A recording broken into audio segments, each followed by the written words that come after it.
దేవుడు సమస్తమును బాగు చేయ సమర్థుడు. పాడైపోయిన దానిని నిర్మించగలడు. నష్టపోయిన దానిని బాగు చేయగలడు. శాపగ్రస్తమైన దానిని ఆశీర్వాదకరంగా మార్చగలడు. పడిపోయిన దానిని నిలువబెట్టగలడు. పాడైపోయిన దానిని ఉద్ధరించగలడు. దేవుడికి సమస్తము సాధ్యమే. ఆ దేవుడు పాత నిబంధన దినాల్లో ఆయా పరిచర్యల కొరకు తనకిష్టమైన వారిని ఎన్నిక చేసుకుని పురమాయించి తన పరిచర్య కొరకు వాడుకున్న సంగతులు వాక్యంలో విస్తారంగా కనిపిస్తున్నాయి. అలాంటి వారిలో ఒకరు నెహమ్య అనగా దేవుని ఆదరణ అని అర్థము. ఈ నెహమ్య పుస్తకం ప్రార్థనతో ఆరంభించబడుతుంది. దీన్ని పీఠిక ప్రార్థన, ఆరంభం ప్రార్థన, ముందు మాట ప్రార్థన. ఎవరి పని చేయగలరు? వారు ఆ తర్వాత అధ్యాయాల్లో ఉన్న పనులు చేయడం తేలిక అవుతుంది. మనం ఆ తర్వాత అధ్యాయంలో ఉన్న పనులు ఎందుకు చేయలేకపోతున్నామంటే మొదటి అధ్యాయంలో ఉన్న ప్రార్థన చేయలేకపోతున్నాం. ఆయన ప్రార్థన ఎంత రమ్యంగా చేశాడో చూడండి. ఎవరు నేర్పించినారు ఆయనకి ప్రార్థన ఎలాగ చేయండి అని? సూచన కోటలు సాధారణంగా లోకంలో ఉన్నతమైన స్థానంలో ఉంటే ప్రార్థన రాదని అంటారు. మీరు చేయండి బ్రదర్ అంటారు వాళ్ళు. కానీ ఈయన ప్రార్థన చేస్తే ఎంత రమ్యంగా, ఆకర్షణీయంగా దేవుని యొక్క విశ్వాస్యతను, గొప్పతనాన్ని జ్ఞాపకం చేస్తున్నాడు. నేను ఒక 5 విషయాలు ఈ మొదటి అధ్యాయంలో దేవుని గురించి నెహమ్యా చేసిన ప్రార్థన జ్ఞాపకం చేయాలని కోరుతున్నాను. మొదటిది 5వ వచనం, నెహమ్యా చాప్టర్ 1:5. నెహమ్యా 1:5. ఎట్లనే చాలు. ఏ దేవుడు? ఎట్లనగా విజ్ఞాపన చేసి తిని. ఎట్లా చేశాడా అని ఎవరైనా ఆసక్తి ఉన్న వాళ్ళ కొరకు పరిశుద్ధాత్మ దేవుడు స్పష్టంగా కింద ప్రార్థన రాయించాడు. కనుక మన ప్రార్థన వాక్యం చదివి తెలుసుకోవాలి, నేర్చుకోవాలి. అలా పవర్ఫుల్గా ప్రార్థన చేసినప్పుడు దేవుడు మన ప్రార్థన ఆలకిస్తాడు. మనం చేసే ప్రార్థనలు అంత వ్యర్థంగా ఎక్కువ ఉంటుంది. మీకు తెలుసు కదా, మన ఇంటికి ఎవరైనా అతిథి వస్తే మనం టీ కానీ కాఫీ కానీ పెడతాం. అది పెట్టిన తర్వాత దాన్ని వేడి చేసుకొని అత్తికి నేరుగా తీసుకెళ్ళి ఇయ్యం. దాన్ని ఇప్పుడు ఏం చేస్తామంటే వడబోస్తాం. వడబోసేటప్పుడు కిందంతా ఏమొస్తుంది? కాఫీ పొడి కానీ, టీ పొడి కానీ, అనవసరమైనవన్నీ ఆ ఫిల్టర్లో ఉండిపోతాయి. ఆ ఫిల్టర్ కింద నుండి చొక్కలు గ్లాసులో టీ పెడతారు. ఇప్పుడు ఆ టీని మాత్రమే మనం తీసుకెళ్ళి అతిథికి ఇస్తాం. ఎవరైనా టీని పడేసి ఆ ఫిల్టర్లో ఏమిటి వడబోత దాంట్లో ఉండే టీ పొడి అవన్నీ తీసుకెళ్ళి గెస్ట్కి ఇస్తామా? టీ ఎక్కువ ఉంటుందా, ఇది ఎక్కువ ఉంటుందా? టీ ఎక్కువ ఉంటుందా? అంటే మీరు ఎక్కువ చేయలేదు అనుకుంటా. టీ స్టాల్ దగ్గరికి పోండి, ఇంత పడేస్తుంటాడు. అదే ఎక్కువ, వేస్టేజ్ ఎక్కువ ఉంటుంది. మన ప్రార్థన కూడా ప్రధాన యాజకుడైన యేసు ప్రభువు వారు ఏం చేస్తున్నాడంటే మనం చేసే ప్రార్థనలన్నీ ఆయన వడబోస్తున్నాడు. వడబోసేటప్పటికి వడగాయతం అంతా నిండిపోయింది. కిందకి ప్రార్థన సుక్కన కదలరు కదా, 1 చుక్క 2 చుక్కలు కదులుతూ ఉంది. ఏమి ఇంత బాగా ప్రార్థన చేస్తున్నారు? గంటలు చేస్తున్నారు. ఆల్ నైట్ అన్నారు, హాఫ్ నైట్ అన్నారు, క్వార్టర్ నైట్ అన్నారు, ఒకరోజు ప్రార్థన అన్నాడు, 7 రోజులు ప్రార్థన అన్నారు, 3 రోజులు ప్రార్థన అన్నారు, 14 రోజులు ఉపవాస ప్రార్థన అన్నారు, కొంతమంది 40 రోజులు ప్రార్థన అన్నారే. ఏమైపోయింది మరి అదంతా? అంత పైన కషాయం మాదిరి కలిసిపోయింది, కిందకి దిగజారట్లేదు. అంటే అర్థమేంటి? బహుశా అనవసరమైంది అంతా దాంట్లో ఉంది. అవసరమైంది ఉన్నట్లుగా ఆయన ప్రార్థన చేసినాడు. భయంకరగు గొప్ప దేవా, దేవుని యొక్క ఔన్నత్యాన్ని నెహమ్యా జ్ఞాపకం చేస్తున్నాడు. దీనికి ఒక పేరు పెడదామా? The powerfulness of gods. దేవుని శక్తి. మన ప్రార్థనకు వచ్చినప్పుడు దేవుడు శక్తి గలవాడా కాదా గుర్తించాలి. అలాగే దేవుని మనం సంబోధించాలి. The power of god. అందుకే ఎఫెసీ పత్రిక 3వ అధ్యాయంలో పౌలు అన్నాడు, మనలో కార్యసిద్ధి కలుగు చేయు దేవుని శక్తి చొప్పున. మనం అడుగు వాటన్నిటికంటేనో ఊహించు వాటన్నిటికంటేనో అత్యధికంగా చేయ ఏ దేవుడు? గాడ్ ఆఫ్ పవర్, శక్తి గల దేవుడు. కనుక మొదట మనం ప్రార్థన చేసే దేవుడికి శక్తి ఉంది, ఈ కార్యం చేయగలడు, ఇది ఆయన చేతనవుతుంది అని మనం నమ్మాలి. ఈ ప్రార్థనలో రెండవది నెహెమ్యా 1వ అధ్యాయము 5వ వచనమా, 5వ వచనం 2వ వరుస. నెహెమ్యా 1వ అధ్యాయం 5వ వచనం 2వ వరుస. నిన్ను ప్రేమించి నీ ఆజ్ఞలను అనుసరించి నడుచు వారిని కటాక్షించి వారితో నిబంధన స్థిరపరచువాడ. దైవిక లక్షణాలు ప్రార్థన చేయాలి.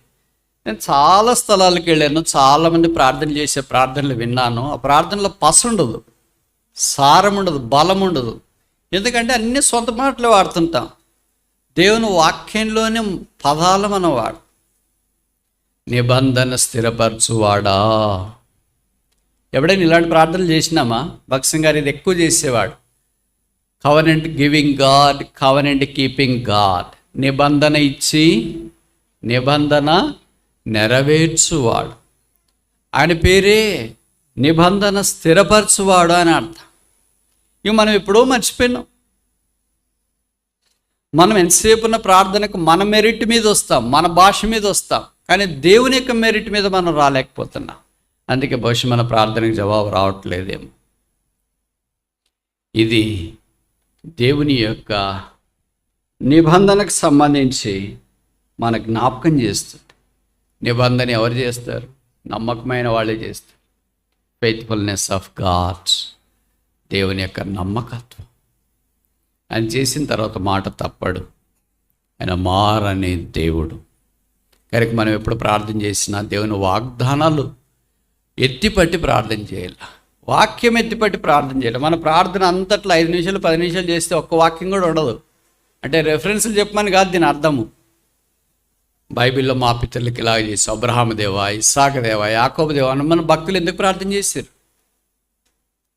మనమేమనుకుంటామంటే వాళ్ళకంటే భక్తి పర్లము, అందుకే వాళ్ళకి తెలియదు అట్లా చేసినారు. మనకి ఇప్పుడంతా హైటెక్ కదా అనుకుంటాం. మన ప్రార్థన దైవికంగా బైబిల్ ప్రకారం చేయాలంటే బైబిల్లో చాలా ప్రార్థనలు రాయబడ్డాయి. మీకు గుంపు గుర్తుగా గుర్తుండటానికి 3 విషయాలు చెప్తా. ఎజ్రా 9, నెహెమ్యా 9, దానియేలు 9. 9వ అధ్యాయం 9వ అధ్యాయం 9వ అధ్యాయం.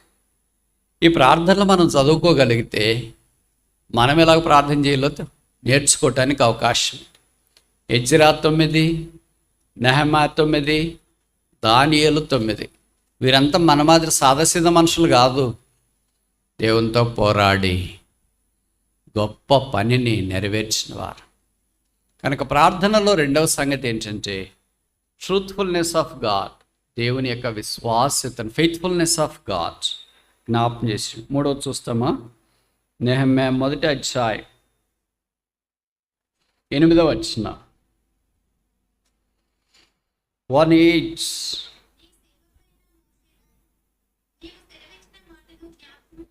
చాలు. నీవు సెలవిచ్చిన మాటను జ్ఞాపకము. ఇక్కడ అన్ని తన గురించి ఏం చెప్పలేదు, కేవలం దేవుని గురించే చెప్తున్నాడు. It speaks of the truthfulness of God. దేవుని యథార్థతను బట్టి నువ్వు జ్ఞాపకం చేసుకుంటే మర్చిపోయాడని అర్థమా? అలాగని కాదు.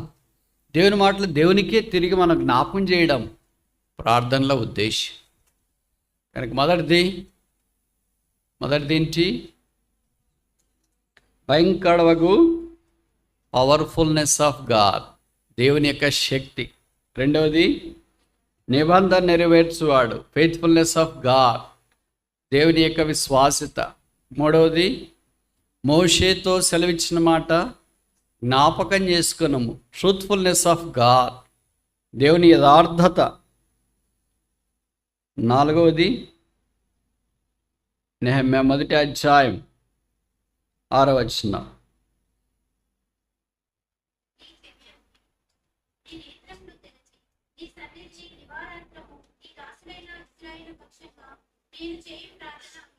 ఎవరు ప్రార్థన? ఆ? నేను నేను నేను నేను చేయి ప్రార్థన అంగీకరించుము. తర్వాత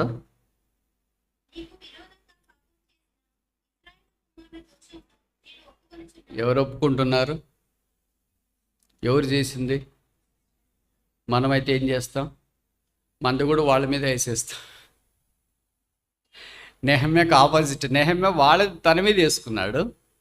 మనమైతే మంద కూడా వాళ్ళ మీద వేసేస్తాం. ప్రభువా, నేను ఏం పాపం చేయలేదు, అన్నీ వాళ్ళే చేశారు కనుక వాళ్ళ పాపాలు క్షమించు, వాళ్ళని బాగు చెయ్యి, అలాగనుకుంటాం. కానీ నెహమ్యా అలా కాదు. నీ ప్రజలైన ఇశ్రాయేలు చేసిన పాపములను నేను నీ ఎదుట ఒప్పుకొనొచ్చున్నాను. ఏం చేశారని నీకు ఎలాగ తెలిసింది? నువ్వు సూషన్ కోటలో ఉన్నావు కదా, వీళ్ళేమి ఇక్కడ ఉన్నారు కదా. వాళ్ళు చేసిన పాపం తెలిసింది. ఏంటి ఆ పాపము? భౌతికమైన పాపం కాదు. వారు దేవుణ్ణి మర్చిపోయి దూడను తయారు చేసుకొని విశ్రాంతి దినమని ఆచరించకుండా యెహోవా ఏమాయనో అని దేవునికి వ్యతిరేకంగా జీవించిన దేవుడు ఏ పాపమైనా క్షమిస్తాడేమో, అంటే మన్నిస్తాడేమో. దాని అర్థం ఏంటంటే దేవుడు మన్నిస్తాడు కదా అని పాపాలు చేయాలని కాదు దీని అర్థం. కానీ దేవదూషణ, దేవుడు ఏమాయనో, దేవుడు లేడు నాకు, దేవుడు అంటే నాకు ఇష్టం లేదు, ఆ దేవుడిని నేను నమ్మను, ఇలాంటి పదాలు కొంతమంది వాడుతుంటారు కదా. విశ్వాసుల సంగతి నేను మాట్లాడుతున్నా, విశ్వాసుల సంగతి కాదు. అలాంటి వారు సమకూర్చబడడం కష్టం. నెహమ్యా అలాంటి వారి కొరకు ప్రార్థన చేసి దేవుని సన్నిధిలో దేవుని యొక్క మంచితనాన్ని జ్ఞాపకం చేస్తున్నాడు. అందుకే ఇక్కడ ఆయన చెప్పిన మాట ఏంటంటే, నీకు విరోధముగా పాపం చేసిన ఇశ్రాయేలీయుల కుమారుల దోషం నేను ఒప్పుకొనుచున్నాను. విరోధముగా పాపం, ఇదే తప్పైన కుమారుడు లూకా సువార్త 15వ అధ్యాయంలో, తండ్రి నేను నీకు విరోధముగా పాపం. వీళ్ళందరికీ ఎంత కనువిప్పు ఉంది చూడండి. మనకు రావట్లేదు ఏంటి? ఇంత బోధిస్తున్నా కూడా పాయింట్లు చెప్తున్నా, జాయింట్లు చెప్తున్నా. తప్పైన కుమారునికి ఎవరు చెప్పలేదు ఇలాగా, నేమ్మే ఇలాగ ప్రార్థన చేసిర్రా, నువ్వు కూడా ఇలాగ చేయని. కానీ వాళ్ళు అచ్చము అలాగే నీకు విరోధంగా మేము పాపం చేసి, ఇదే జ్ఞాపం చేస్తుంది హోలీనెస్ ఆఫ్ గాడ్. దేవుని సందులోనికి మనం వెళ్ళేటప్పుడు ఆయన పరిశుద్ధుడని గుర్తించాలి. పాపం ఆయన సందులో నిలవదు. పాప క్షమాపణ రక్తం చేత కడగబడి ఆయన సందులో ప్రార్థన చేయాలి. కనుక మమ్మను క్షమించు, నన్ను క్షమించు. చాలామంది ప్రార్థనలు ఇది ఉండదు, మిస్సింగ్ దిస్ లైన్ షేర్. ఇది మర్చిపోకూడదు. యేసుప్రభు మాత్రము ఈ ప్రార్థన చేయటానికి వీల్లేదు, ఎందుకంటే ఆయనలో పాపం లేదు. మనము మాత్రము ఈ ప్రార్థన చేయాల్సిందే. కానీ విచిత్రం ఏంటంటే మనం ఇది చేయం, ఎందుకంటే పాపలం. నేను పాపం చేసి తిని, మీకు తెలుసు కదా. ఇప్పుడు ఒక ప్రశ్న అడగచ్చా నేను? సౌలు దావీదు ఇద్దరు ఉన్నారు. నేను పాపం చేసి తినని దావీదు ఎన్నిసార్లు అన్నాడు? సరే, ఇలాగ ప్రశ్న అడగ, నేను పాపం చేసి తినని సౌలు ఎన్నిసార్లు అన్నాడు? ఎవరన్నా చెప్పండి. ఆ గుంపులోనన్నా ఉందా, మీ గుంపులోనన్నా ఉందా? మన గుంపు బైబిల్లో లేదు కదా. మనం సౌలు కాకపోతే మీ దావీదు కాకపోతే, అందుకే మనకు తెలియట్లేదు అనుకుంటా. సౌలు ఎన్నిసార్లు అన్నాడు నేను పాపం చేస్తున్నానని? అనలేదా? దావీదు ఎన్నిసార్లు అన్నాడు? దావీదు ఒకసారి. సౌలు ఆఫా? Opposite is true. దావీదు 5 సార్లు అన్నాడు ఐ హ్యావ్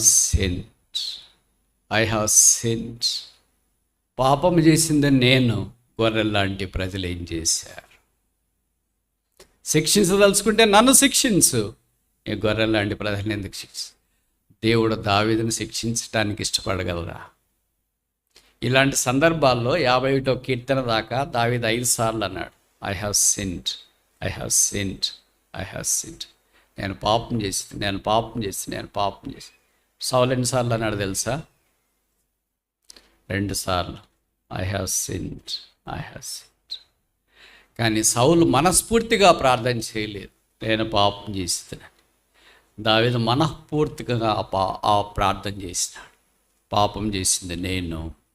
51వ కీర్తనలో కూడా అన్నాడు, నేను పాపం చేసింది, తల్లి గర్భములోనే పాపంలో నుండి బయటకు వచ్చిన, నన్ను బాగుగా కడుగు. మామూలుగా కడిగితే నేను బాగుపడను. ఎట్ట కడగల? ఎలక తోక తెచ్చి ఏడాది ఉతికినా నలుపు నలుపే కానీ తెలుపు కాదు. అలాంటి బతుకు నాది. నన్ను అట్లా ఇట్లా కడిగితే కాదు. కొన్ని బట్టలు ఉంటాయి కదా మనకి, మామూలుగా ఉతికితే బాగావు, దానికి స్పెషల్ ట్రీట్మెంట్ ఇవ్వాలా. వేడి నీళ్ళు వేయాలా, సర్ఫ్లో వేయాలా, లేకపోతే లెమన్ పౌడర్ ఏదైనా అలాంటివి వేయాలా, లేదా సున్నం లాంటిది ఏదైనా పట్టించాలా, ఎక్కువసేపు నానబెట్టాలా. ఎక్కువ పెద్ద ట్రీట్మెంట్ ఇస్తేనే ఆ బట్టలు కొద్దిగా తెలపులోకి వస్తాయి. రోజు వేసుకునే బట్టలు వేరే, వారం రోజులు వేసుకున్న తర్వాత ఆ బట్టలు ఉతికేది వేరే. బట్టలు ఉతికే వారికి అనుభవం ఉంటుంది. అంటే ఇప్పుడు వాషింగ్ మిషన్ అనుకో, అది వేరే విషయం.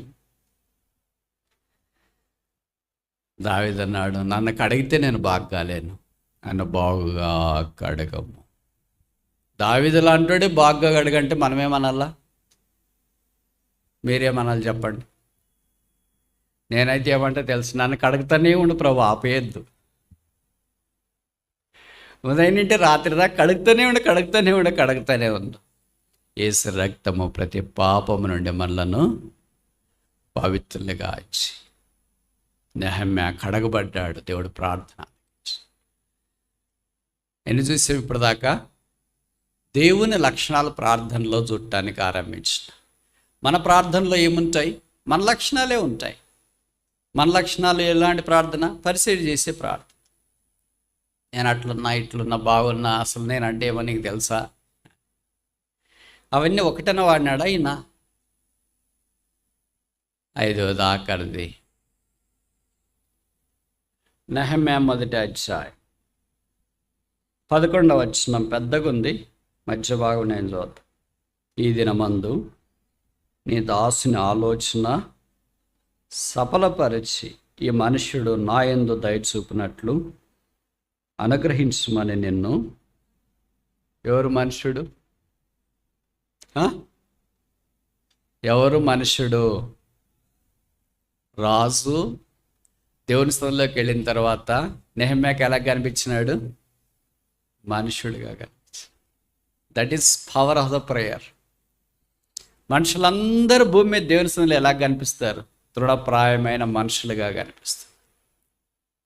ఈ మనుషుడు, ఈ రాజు దయ చూపించినట్టు అనలేదు. రాజులకు రాజు, ప్రభులకు ప్రభు దగ్గర నిలబడిన తర్వాత మిగతా వాళ్ళు ఎలాంటి వాళ్ళైనా ఎవరు? మనుషులు. నా ఆలోచన సఫలము చేయము. డిస్టింక్టివ్నెస్ ఆఫ్ గాడ్ అంటే ఆలోచన సఫలపరచువాడు. 20వ కీర్తన 4వ వచనములో కోరిక సిద్ధింపజేసి ఆలోచన యావత్తు సఫలపరచును కాక. ఆయన పేరే సఫలపరచునువా.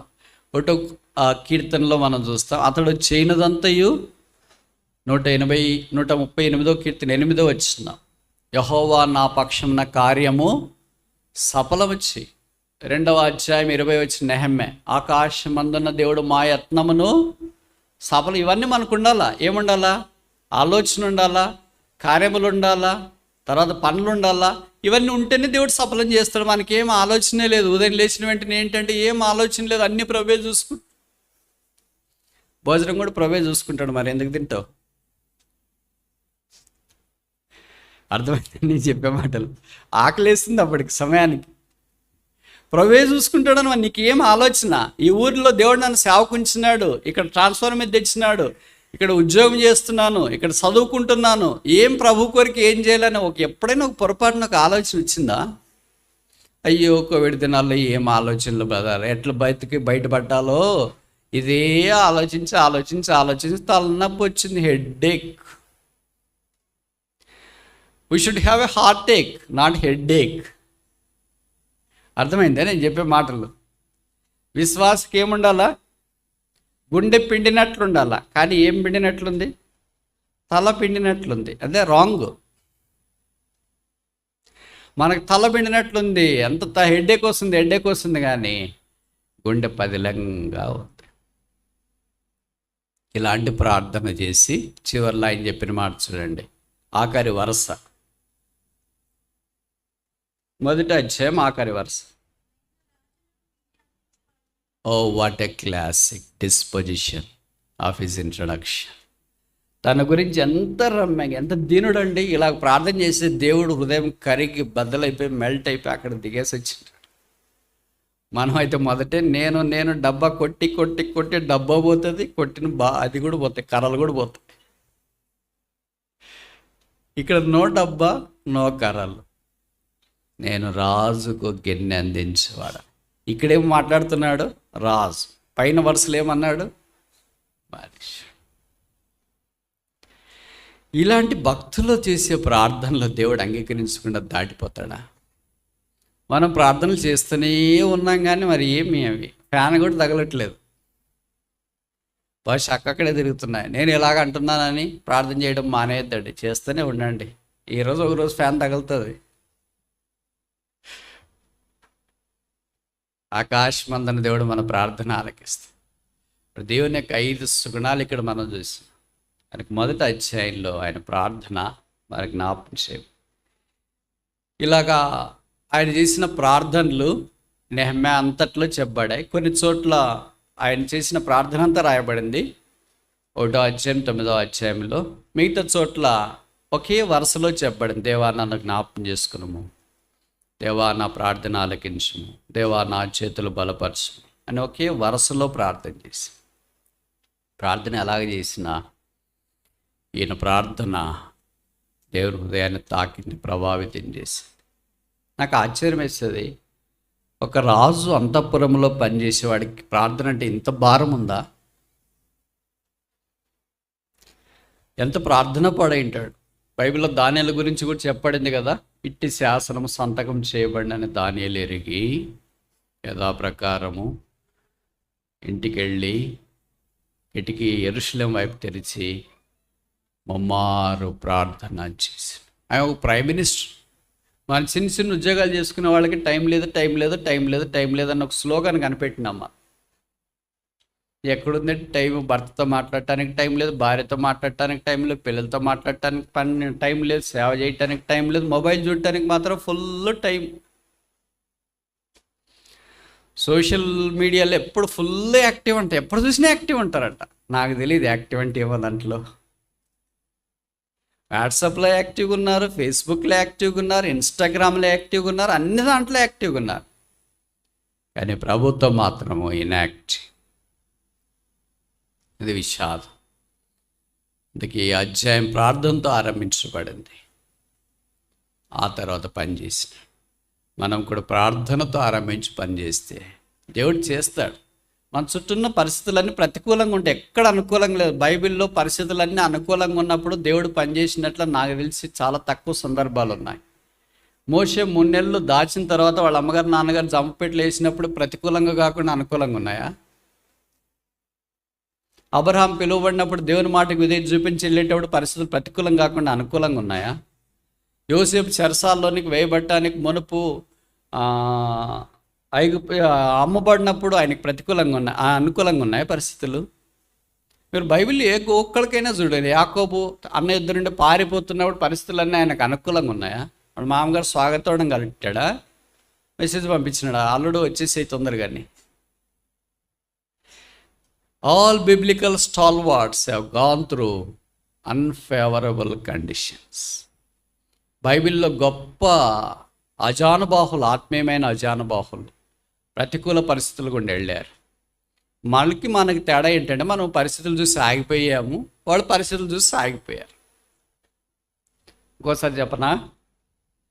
మనం ప్రతికూల పరిస్థితులను చూసి ఆగిపోయాము, వాళ్ళ ప్రతికూల పరిస్థితులు చూసి సాగిపోయారు.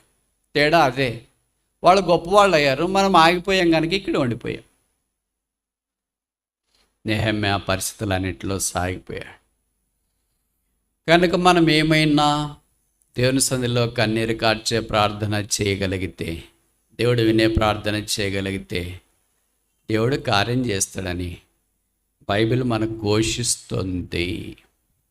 నేను ఈ మాటలు చెప్తే మీరంటారు, బ్రదర్ అసలు నీకు ఈ ఊరు సంగతి తెలియదు, ఎంత కఠిన హృదయాలో తెలుసా? రక్షణ పొందరు. నువ్వెంతనో వాక్యం చెప్పు, వాడడానికి వాక్యం చెప్తారు. ఇది ఈ దినాల్లోనే కాదు, బైబిల్ దినాల్లో కూడా ఉంది. సొదొమ గొమొర్రా లాంటి ఊర్లు కూడా ఉన్నాయి. ఇంకా మేలు, మన ఊర్లు అలాగ లేవు. ఆ ఊర్లో ప్రకటించినా కూడా వాళ్ళ రక్షణ పొందలేదు. ఆ ఊర్లు గుండా దేవుని వాక్యం వచ్చిన కపెర్నహూము, కొరాజిన్, ఈయన పెద్ద పెద్ద పట్టణాల్లో దేవుడు గొప్ప కార్యాలు చేసినాడు, కానీ వాళ్ళ రక్షణ. కనుక ఈ దినాల్లో మన ఊర్లు చాలా కఠోరమైనవి అని మనం చెప్పటానికి సాకులు వీలు లేకుండా బైబిల్ దినాల్లో కూడా అలాంటివి ఉన్నాయి. కానీ దేవుడు వారి ప్రార్థనలు ఆలకించ చేసే మనసు మనకుంటే పనిచేసే సామర్థ్యం దేవుడిది. ఇది మొదటి ప్రార్థన నెహెమ్యా చేసింది. దీనికి ఒక పేరు పెడదామా? పర్సనల్ ప్రేయర్, వ్యక్తిగతమైన ప్రార్థన. ఈ ప్రార్థనా ఛాంబర్ అంతఃపురములో ఎప్పుడు ధూమము నిండబడింది. ఆ ధూమం మీద దేవుడు ఆసీనుడైనాడు. మనం వేసే ధూమం దేవుని సింహాసనాన్ని అలాగ తాకి కదిలించగలిగితే ఎంత బాగుంది. ఇలాంటి ప్రార్థనలు ఇంకా ఉన్నాయి. మీరు అనుమతిస్తే ఇంకా 4 చూసి తొందరగా ముగిస్తాం. రెండవది చూడండి, నెహెమ్యా 2వ అధ్యాయము 4వ వచనం. Nehemiah chapter 2 verse 4.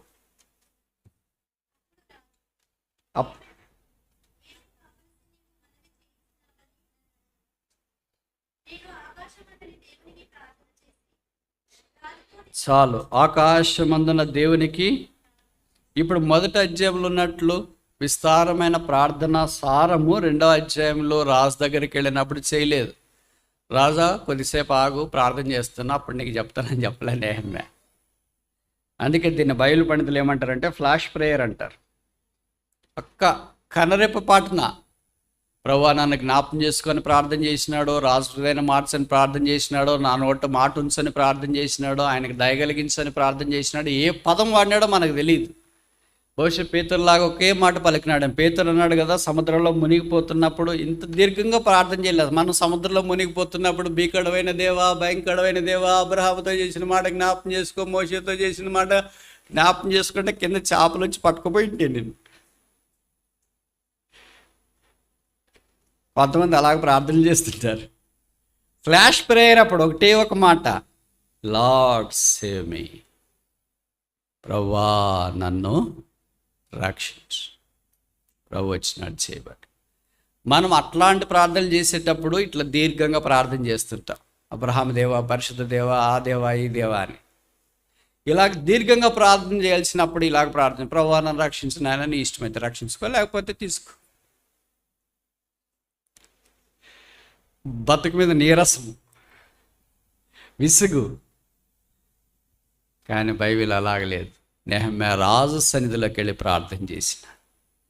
దీనికి మనం ఒక పేరు పెడదామా? పెలేషియల్ ప్రేయర్, అంతఃపురంలో ప్రార్థన. మొదటిది ప్రైవేట్ ప్రేయర్, పర్సనల్ ప్రేయర్, వ్యక్తిగతంగా ప్రార్థన చేసినాడు. వ్యక్తిగతంగా మొదటి అధ్యాయంలో అంత బలంగా ప్రార్థన చేశాడు కనుక 2వ అధ్యాయంలో ఊరికే రాజు దగ్గరికి వెళ్ళి అలా ఫ్లాష్ ప్రేయర్ చేసిన వెంటనే దేవుడు ప్రార్థన ఆలకించినాడు. మామూలుగా మన జీవితంలో ఇవి చాలా అర్థంగా ఉంటాయి. బైబిల్లో చదువుతున్నప్పటికీ మన జీవితానికి చాలా తేడా అనిపిస్తుంటుంది. నేను మిమ్మల్ని నిరుత్సాహపరచడానికి మాటలు చెప్పట్లేదు. కొంతమంది మీరు ఉద్యోగస్తులు ఉంటారు కదా, ఏదో లీవ్ అడగాలనుకుంటే హైయర్ అథారిటీస్ని అడుగుదామని ప్రార్థన చేసుకొని పోతాం. అంటే మోకరించి కాదు, మామూలుగానే వెళ్ళేటప్పుడే ప్రభు అధికారి దగ్గరికి వెళ్తున్నా, లీవ్ కావాలా, ఆయన సరిగా స్పందించడానికి సహాయం చేయాలి. మనం ఇంకా అక్కడ వెళ్ళి లోపలికి సార్ రావచ్చా అని విష్ చేసేటప్పటికి ఏమంటాడు, వచ్చేసేవా, రేపటి నుండి 10 రోజులు అసలు లీవ్ పెట్టుకోకుండా పని చేయాలి తెలుసా. మనం పోయిన పని ఏంటి అని చెప్పే పని ఏంటి? ఏమంటే కలెక్టర్ నుండి ఆర్డర్స్ వచ్చినాయి, చాలా పనులు ఉన్నాయి, వ్యాక్సినేషన్ వేయించాలా, కనుక ఎవ్వరూ ఎట్టి పరిస్థితుల్లోనూ లీవ్ పెట్టడానికి లేదు. మనం ఏమనుకుంటే ఇంత బలంగా ప్రార్థన చేసేకపోతే కదా. ఇవి జరుగుతున్నాయి, హ్యాపెనింగ్. మీలో కొంతమందికి కూడా జరిగింటాయి. నాకే యూజువల్గా రోజు జరిగేవి ఇవే. ఎంత కరెక్ట్గా ప్రార్థన చేసుకుని పోతామో దానికి ఆపోజిట్గా జరుగుతుంది. ఈరోజు ఆ సార్ని కలవాలి ప్రభు అని ప్రార్థన చేసుకుని పోతే అక్కడికి వెళ్ళిన తర్వాత ఖాళీ కూర్చో చేయమంటే సార్ వారం రోజులు రాడు. అరే నెహమ్యా దేవుడు ఏంటి, మన దేవుడు ఏంటి? ఎంత తేడా కనిపిస్తుంది. లోపం దేవుళ్ళో ఉందా, మనలో ఉందా? మనలో అంటే మీకు బాధేస్తుందేమో. లోపం నాలో ఉందా, దేవుళ్ళో ఉందా? మీరు చెప్పుకోవద్దండి, కలుపుకోవద్దండి. మీరు చాలా గొప్పడు, పునీతులు. లోపం నాలో ఉంది. అందుకని నా ప్రార్థనకు పూర్తిగా భిన్నంగా కనిపిస్తుంది. అక్కడ నేను పలానా అధికారిని కలవాలని పోతే అధికారి సెలవు, పలానా పని కావాలని పోతే ఆ పని ఇప్పుడు కాదు, పలానా కానీ కావాలని పోతే అది కాదు. ఇంకా ప్రార్థన చేసి నిరాశ వచ్చేసి ఇంకా ప్రార్థన చేయడం మానేస్తాం. ఇది సాధారణంగా మనకు క్రైస్తవ జీవితంలో జరిగేది. అయితే ప్రభు ఎందుకు అనుమతిస్తాడో తెలియదు, కొన్ని అనుమతిస్తాడు. మన కోరిక నేర్పటానికో మరలా ప్రార్థన చేయాలని ఆయన అనుమతించేవాడు. ఇక్కడ నెహమ్యా రాజు సన్నిధిలో ప్రార్థన చేసినాడు. అంటే అర్థం ఏంటంటే, నెహమ్యా తన గదిలో కూడా ప్రార్థన చేయగలడు, రాజు అంతఃపురంలో కూడా ప్రార్థన చేయగలడు. Nobody can change his prayer life. ఆయన ప్రార్థనా జీవితాన్ని ఎవరు మార్చలేరు. 2 రకాల ప్రార్థనలు చూసిన. మొదటి అధ్యాయం ఏంటి? పర్సనల్ ప్రైవేట్ ప్రేయర్, వ్యక్తిగతమైన ప్రార్థన. రెండవది ఏంటి? వెలీషియల్ ప్రేయర్, అంతఃపురంలో ప్రార్థన. మూడోది చూస్తామా? నెహమ్యా గ్రంథము 4వ అధ్యాయం 4వ వచనం. మా దేవా ఆలకించుము, మేము తిరస్కారము నొందిన వారం.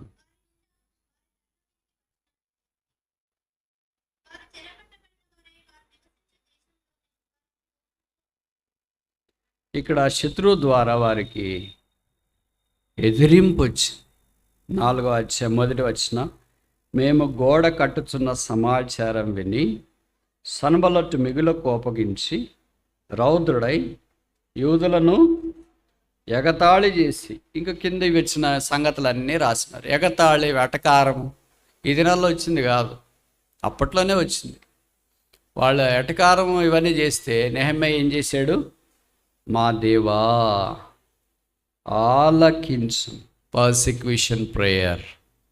మనుషులు మనల్ని ఇబ్బంది పెట్టేటప్పుడు, శ్రమ పెట్టేటప్పుడు, అవరోధం చేసేటప్పుడు మనము ప్రార్థన చేయాలి. మోషే దినాల్లో ఇశ్రాయేలీలు, ఆ మోషే అనువాడు ఏమాయనో, ఏం మమ్మల్ని తీసుకొచ్చాడు, ఎక్కడికి వెళ్ళిపోయాడు, ఏమో వదిలేసి వెళ్ళిపోయాడు.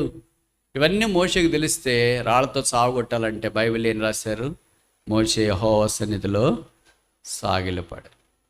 మనమైతే ఏం చేస్తుంటాం? ఎవరు రానింది 1 లిస్ట్ తీసుకొని రండి, ఎవరు మాట్లాడింది వాళ్ళదంతా SMS పంపి, లేకపోతే వాట్సాప్లో ఒక మెసేజ్ పంపి వాళ్ళందరిని ముందు పెడతాం. శత్రువు వచ్చినప్పుడు, యుద్ధం చేసేటప్పుడు దెబ్బకి సెట్ అయిపోతారు మిగతా వాళ్ళు కూడా అనండి. మోషే అలాంటి వాడు కాదు, యెహోవా సన్నిధిలో సాగిలపాడి. అందుకే మోషే వీళ్ళంతట్లో నమ్మకమైన వాడు, మిక్కిలి సాత్వికుడు. మనకు సాత్వికుడనే బిరుదే తక్కువ.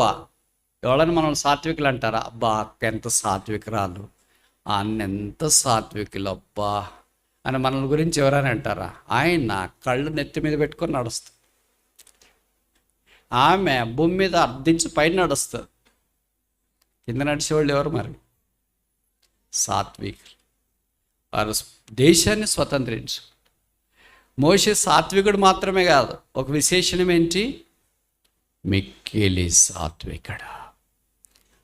పాత నిబంధన దినాల్లోనే సిలువ లేనప్పుడే అంత సాత్వికుడిగా ఉంటే, ఇప్పుడు సిలువ ఉన్న తర్వాత ఇంకెంత సాత్వికులుగా ఉండాలా?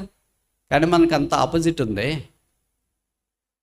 సన్బల్లతు మిక్కిలి రౌద్రమ గలవాడాయి. ఏంటి మీరు కట్టేస్తారా? అసలు మీ సంగతి ఏంటో నేను చూస్తాను. ఆయన వచ్చినప్పుడు, మా దేవా ఆలకించు, మా ప్రార్థన చెవియక. ప్రేయర్ ఇన్ పర్సిక్యూషన్, శ్రమలో ప్రార్థన. There is no weapon as powerful as prayer in persecution. శ్రమలో ప్రార్థనకు మించిన ఆయుధమే లేదు. 4వ చూస్తామా? 5వ అధ్యాయం 19వ వచనం.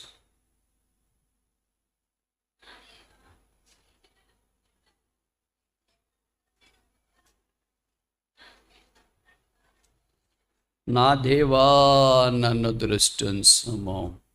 ఎవరిని బట్టి? ఈ జనులకు చేసిన మేలు. పాస్టల్ ప్రేయర్. ఒక పాస్టర్ గారు ఎలాగ ప్రార్థన చేయాలో 5వ అధ్యాయంలో రాశారు. జనులకు సకల విధమైన ఉపకారాలు చేశాడు. ఈ అన్న ఈ అక్క ఎవ్వరికి కీడు చేయలేదు అన్నట్లుగా చేశారు. అలాగ మనం కూడా ఉండగలిగితే ఎంత బాగుంటుంది. ఈ బ్రదర్సు, ఈ సిస్టర్సు, ఈ సండే క్లాస్ మినిస్టర్సు, ఈ సేవకుడి, బోధకుడి, కాపరి, ఉపదేశకుడి ఎవరికి కీడు చేయరు బ్రదర్. కావాలంటే వారి కీడును మింగుతారు కానీ కీడు చేయరు అని సాక్షి మిగిలితే ఎంత బాగుంటుంది. అలాగే ఎవరికి కీడు చేయలేదు కదా, దేవునికి భయపడి నేను అలాగే చేసి తిని అన్నాడు. అందుకే చివరిలో దేవుని సన్నిధిలో ఏమైనా ప్రార్థన చేస్తాడంటే, నేను నీ ప్రజలకు చేసిన సకల విధమైన ఉపకారములను బట్టి నాకు మేలు చేయము. పాస్టల్ ప్రేయర్. ఒక కాపరి, సంఘ కాపరి చేసే ప్రార్థన. మనం కూడా ఇలాంటి ప్రార్థనలు నేర్చుకుంటే ఎంత బాగుంటుంది. 5వ చూసి ముగిస్తామా? 6వ అధ్యాయం 9వ వచనం.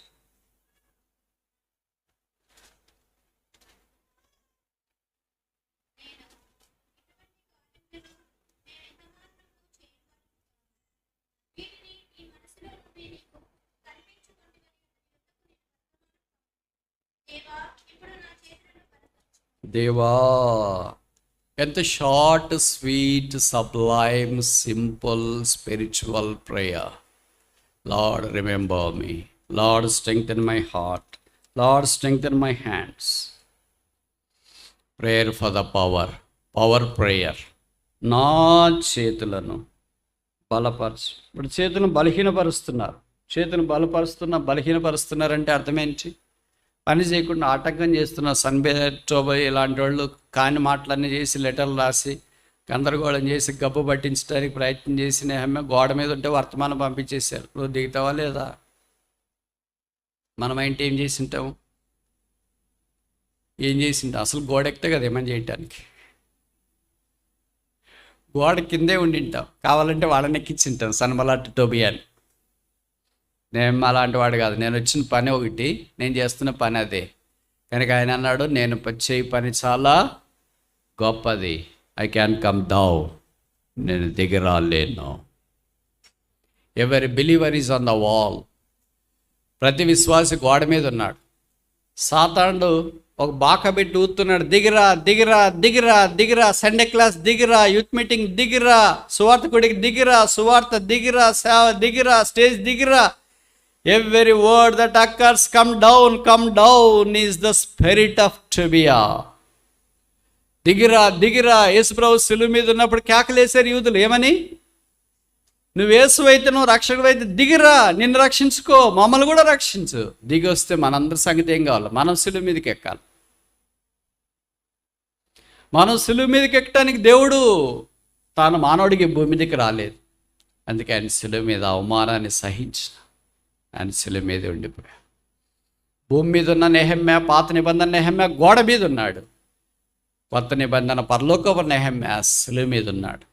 ఇప్పుడు ప్రశ్న ముగించక మునుపు ఏంటంటే, ప్రస్తుతం అందున్న విశ్వాసనే నెహమ్యా గోడ మీద ఉన్నాడా, శిలువ మీద ఉన్నాడా, భూమిలో ఉన్నాడా, పాతాళంలో ఉన్నాడా, లోయలో ఉన్నాడా, ఎక్కడున్నాడు?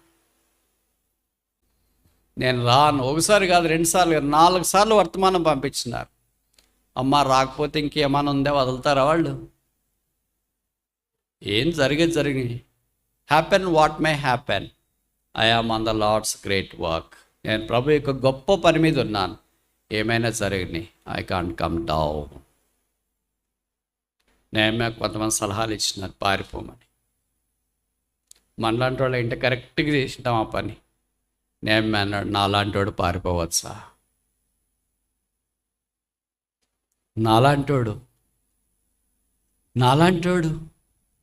నాలాంటి విశ్వాసి, నాలాంటి సేవకుడు, నాలాంటి బోధకుడు, నాలాంటి కాపరి, నాలాంటి సండే క్లాస్ టీచర్, నాలాంటి పరిచారకుడు ఇలాగ చేయొచ్చా? గోడ దిగిరాను, మీకు చేతనైతే ఎక్కిరండి.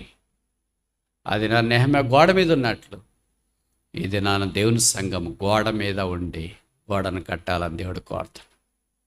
సాతాను దిగిరా దిగిరా దిగిరా అంటే, నేను చేయి పని చాలా గొప్పది, నేను దీన్ని విడిచిపెట్టి రాలే. Don't quit. పని విడిచిపెట్టద్దు. నీకు ఏదో ఒక పని అప్పగించినారేమో, సండే క్లాసో, సిస్టర్స్ మీటింగో, విబిఎస్, యూత్ మీటింగో, సేవనో, వంట చేసే పనో, చెప్పుల స్టాండ్లో ఏదో ఒక పని అప్పగించినారేమో. Don't quit. విడిచిపెట్టద్దు. దిగి రావద్దు. అయ్యో వాళ్ళు దిగమంటున్నారు బ్రదర్, వాళ్ళు దిగమంటున్నారు, సన్బల్లట్టు టోబియాలు. కానీ ఎక్కించింది ఎవరు? ఎక్కించింది గోడ మీదకి ఎవరు? ప్రభు. కానీ ప్రభు దిగమనేదాకా మిగతా శబ్దాలకు స్పందించాల్సిన అవసరము అంటే నువ్వు దిగొస్తే సాతాను వశపరుచుకొని పని అంతా పాడు చేయాలని కోరుతాడు. మనల్ని ఎక్కించేసాడు ఆయన, మనతో పాటు అంటాడు. ఇప్పుడు గోడ మీద మనం చాలా ఎడమగా ఉన్నాం, ఎక్కినాం కానీ అక్కడోళ్ళు ఇక్కడోళ్ళు ఎక్కడ ఉన్నారు. ఏదో మేము చేసింది మేము చేసుకోగలుగుతాంలేండి, మాకు చేతనైంది మేము చేసుకుంటాంలేండి, అందరిని చేయాలంటే మాకు ఎక్కడ కుదురుతుందిలేండి, మాకే చాలా పరిచయం ఉందిలేండి, ఎవరు పరిచయం వాళ్ళు చేసుకుంటే కుదురుతుందిలేండి, ఎవరు గోడ కట్టుకుంటే కుదురుతుందంటే మధ్యలో గోడ ఎవరు కడతారు? ఈ గోడ మన వ్యక్తిగత జీవితాన్ని జ్ఞాపకం చేస్తుంది. కట్టుదాం రండి.